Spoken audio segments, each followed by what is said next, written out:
Welcome to Slash Bash, where today I am bringing you another Choosing Beggar Reddit video. In our first story, mow my lawn or give me money. Let's jump right in. This is more my dad's story than mine, however, he doesn't have Reddit. My dad was mowing our lawn when he spotted an elderly neighbor that he knows who was out for a walk. They had a bit of a chat, and before he left, the elderly neighbor made a joking comment of, "Can you do my lawn when you're done here?"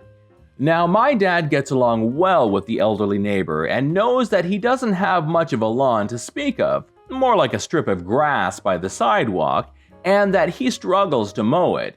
So to be nice, my dad brings his lawnmower to elderly neighbor's house and mows his lawn for him. The elderly neighbor is extremely grateful, offers my dad some money, which my dad turns down, and then offers him a glass of lemonade that they share from a responsible social distance. That's where the story should have ended.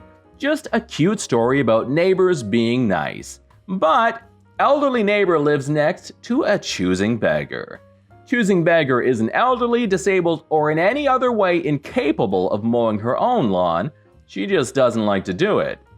She saw my dad mowing elderly neighbor's lawn and saw him turning down money, and she decided she was entitled to the same thing. She stormed outside and impatiently huffed while dad and elderly neighbor drank lemonade and chatted. When my dad started packing up his lawnmower and getting ready to go, she stomped over and whined, "What about me?" My dad looked at her in confusion and asked what she meant. She responded with, "Aren't you going to mow my lawn too?" My dad declined, since A, she's able to mow her own lawn, B, she has a big lawn, and C, he has other things he needs to do. When dad turned down the choosing beggar, she had the audacity to say, "Well, you should at least give me $15 so I can pay one of the local kids to mow the lawn if you won't do it yourself." My dad didn't even bother arguing with her. He just packed up and left, with her throwing a tantrum as he went. He and elderly neighbor are still good friends. Dad will show up when he sees elderly neighbor's patch of grass getting a bit long and mow it for him, and elderly neighbor drops off jars of jams and chutneys that he makes himself. Choosing beggar huffs every time she sees dad and still makes comments about how he should be mowing her lawn too. Story number 2, I got repairs for free and I'm still giving you a bad review. For context, I work at a really successful body shop in my area. We're gradually getting back to pre-lockdown levels of business, with 500,000 last month in sales and 20 to 30 cars dropped off per week. Our Google reviews were gradually approaching 5 stars, until last Friday when a customer, let's call her Old Karen, posted the most scathing review I've ever seen. In addition to swearing she'll never set foot in our shop again, she called me a pathological liar and said that I've caused her the worst experience of her entire life. She's in her 70s. My general manager and his boss both reached out to her, and she recommended that I should be fired. Here's why.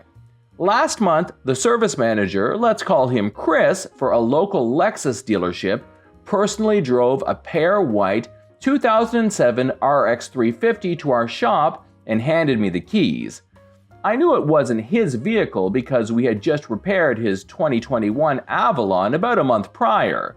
Chris said that Old Karen, a legacy platinum customer of his dealership with about 3 generations of her family buying cars from Chris's dealership, had brought the RX 350 in for service and wanted the right side damage repaired. He didn't know what had happened and told me to call Old Karen. By the end of that day, I called Old Karen with a price on the repairs. Her right fender, right front door, and right rear door looked like she had hit a garage or fence, and the mirror was hanging by the door wiring harness. The quoted price for the repairs was just under $9,000. That's a little too much. I don't need the doors fixed, just the mirror. How much would that be? I did some adjustments, and to replace the mirror, we were looking at $500 if the mirror arrived as a painted assembly, and just under $700 if I had to get the mirror painted and get glass replaced. Young man, I am on disability. I live on a fixed income. I cannot afford a $700 mirror. Can't you discount it? I'm a legacy customer. I told Karen that I would have to verify if the mirror would come painted and as an assembly. If it did not, it would cost more because it's a Lexus. Karen seemed okay with that. I ordered the parts and told her it should be 2 days for repairs. That was on Thursday. First replacement mirror showed up the following Tuesday. The mirror glass and housing were cracked. I told old Karen and ordered a second one. The second replacement had a signal light and a cover designed for one. Old Karen's Lexus had no signal light. I told Karen I would have to order the cover separately.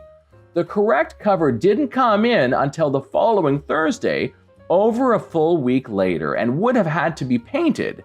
The RX 350 wouldn't be ready until the following Monday, as the paint booths were scheduled for cleaning Friday. Old Karen was livid. You've had my car for almost 2 weeks for a mirror, and it won't be ready until Monday? I'm coming up there Friday even if it isn't ready, and I'll beat you if it isn't ready. I laughed about it and thought old Karen was lying. Nope. She and her daughter and her husband all came to our shop that Friday and sat around for 2 hours complaining that the Lexus had been at the shop for 2 weeks and wasn't ready. Old Karen complained that she had driven 4 hours to find her vehicle still wasn't ready and that she would have to return the dealership loaner.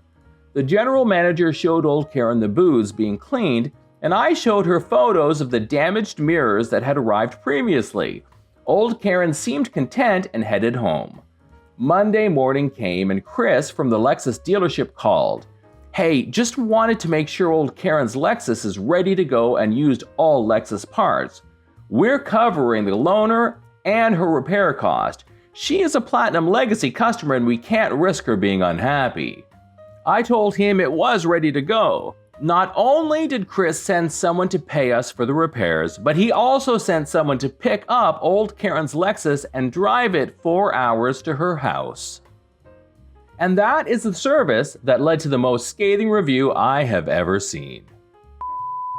Story number 3. Wanted $800 worth of plywood for free, and fake cat, and my car.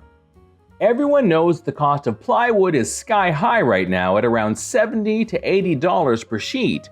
The roofers just finished removing all the old shingles and installed underlayment on my house. They all left for the day and will be back tomorrow to install the shingles after the inspector checks the underlayment and one required row of installed shingles. I hear my doorbell ring, then someone pounding on my door continually like it's an emergency. I answer it, thinking it would be the inspector or an emergency. Instead, it's 2 old ladies in their 60s and an old Cadillac parked behind my car in the driveway. They asked if they could have the 11 sheets of 3/4-inch plywood stacked behind the tree. It's not a trivial amount they were asking for. I explained the roofers haven't finished the roof yet, and what isn't used they will be taking back. They looked surprised that I'm having roof work done, even though they are literally standing right next to a 20-foot dumpster by my front door filled with old torn shingles. I mean, they had to walk around the dumpster to bang on my door. Then one of the women said, "You can give us 2 sheets. You're not using all of them. We want to build a porch." The audacity put me on my heels for a moment, but I was kind to them because they claimed to live a block away, and I just moved in 2 months ago. Again, I politely said they couldn't have any of my plywood, but Home Depot has plenty for sale. They said, "Home Depot wants like $80 a sheet though." To which I replied, "I know, that's how much the roofing company charges me per sheet." That seemed to shut them up and they started walking back to their car. I have a fake cat figurine near my front door. It's quite lifelike at a distance. Then the butch brunette looked around and asked, "How much for the cat figurine?" At this point, I'm starting to get upset with their pushy behavior and treating my property like a flea market. I say, "Sorry, it's not for sale. Have a nice day," and close the door. I watched through the peephole to see them drive away and thought that was the end of a bizarre encounter. Later that night, as I'm leaving to go to the convenience store, I see a sticky note on the window of my project car in the driveway that reads, "Wanted to buy car," with a phone number. They must have come back at night when I was at the store. What the flip? My fake cat now lives next to the back door, moved all the lumber to the backyard, and will be setting up security cameras. This is John from /bash. Thanks for watching. If you've enjoyed the video and want to be the first to know when the next one drops, subscribe and click on the notifications bell so that YouTube will show you my videos. We would love for you to drop a like, share it with your friends, and we will see you in the next one.